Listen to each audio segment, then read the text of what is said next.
last committee, you guys were on spring break at FSU, but we will have students waving in support of the bill this week from FSU. So, and it's funny when you go to Ringling, you look at where all the kids go because they show it, and same with FSU, and nobody is staying in Florida. So we have a governor who's about jobs, jobs, jobs. So, you know, again, we'll keep the ones that we have and we'll bring more in. But the students are very important. They are the future of this industry here. So they need to stay just for a little bit. 6 more weeks, give us. So if I wanted to get started in filmmaking, which I really would, I just don't know how to connect to the community. So should I take a class at HCC even though I already have my bachelor's degree?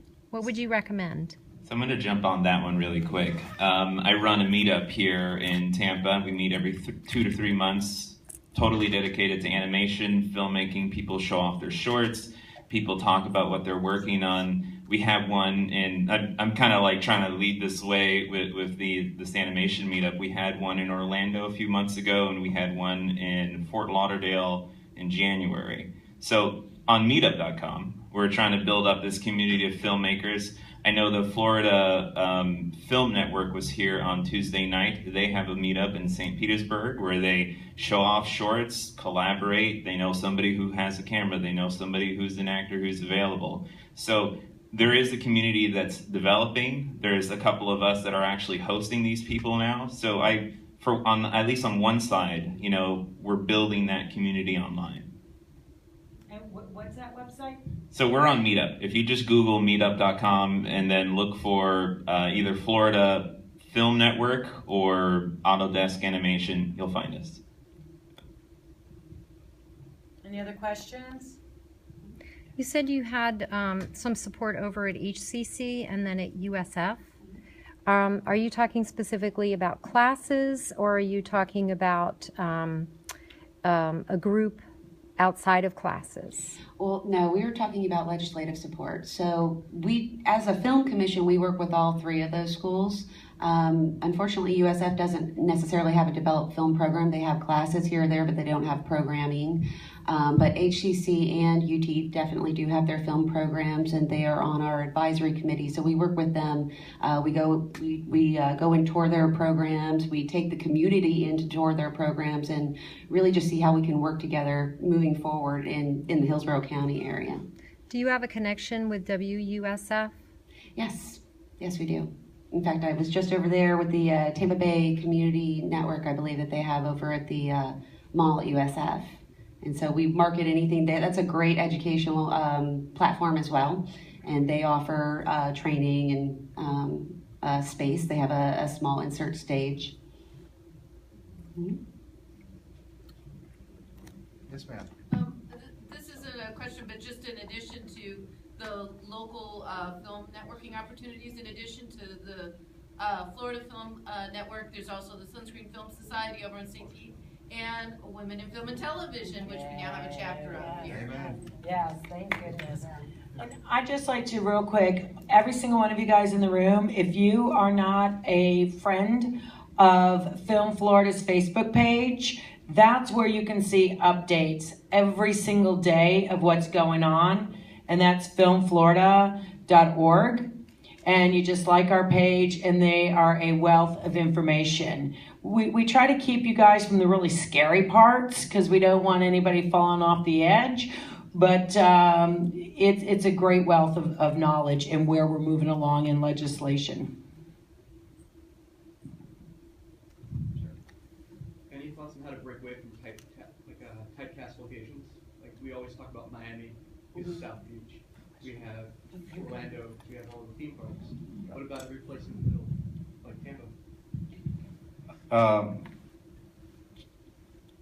Just to let you know, I've shot a few films here and locally. I've shot New York here. I've shot Bahamas here. I've shot Nigeria here. I've shot all kinds of films. Houston,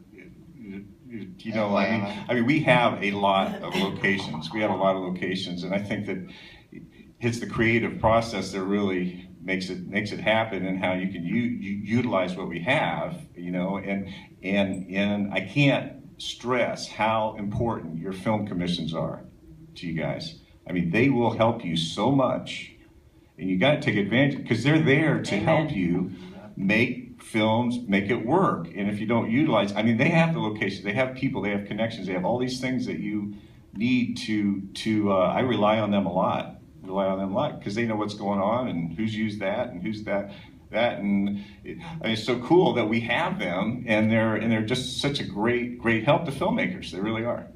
Well, one good thing on locations is in Los Angeles, you want to use a guy's house. I don't care, you pick any house in LA, you go up there, you're shooting interior, exterior. My rate is $5,000 a day interior, $2,500 exterior.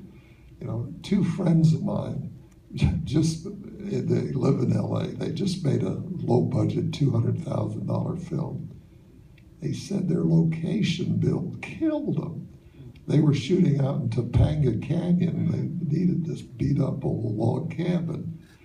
And so they go up and the guy, yeah, well, that's $2,500 a day, and I need a $5,000 deposit. They said, are you out of your mind? The guy said, listen, I bought this place 20 years ago, and I've made $200,000 in location fees.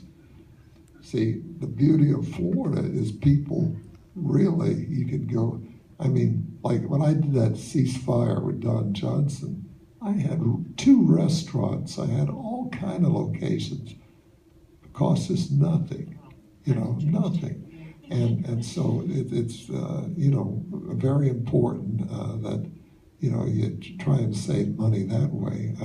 I got to say, though, Miami Vice sort of spoiled Miami because they were throwing money around, and now it's not as easy to get a location. But let me give you mentioned film commissioners. I produced and directed a movie in Georgia and North Carolina called Whiskey Mountain. We had a shoot on the Chattooga River, which was in the National Forest, where they did Deliverance. Anybody ever seen Deliverance? That's the Chattooga. And we had to take a generator in. Well, there's no mechanical vehicles allowed on that river. And so we called the Georgia Film Commissioner. He called the governor. The governor called the President of the United States, got permission for us to tow our generator in. So that's what a film commissioner can do. Anyway. Well, that would be the state, but I'm going to answer his question real quick. Legislatively, what we're doing for places like Tampa, Panhandle, St. Pete used to be, but they've fallen off now with winter, so we can, take some of that work. But legislatively now, we do have an incentive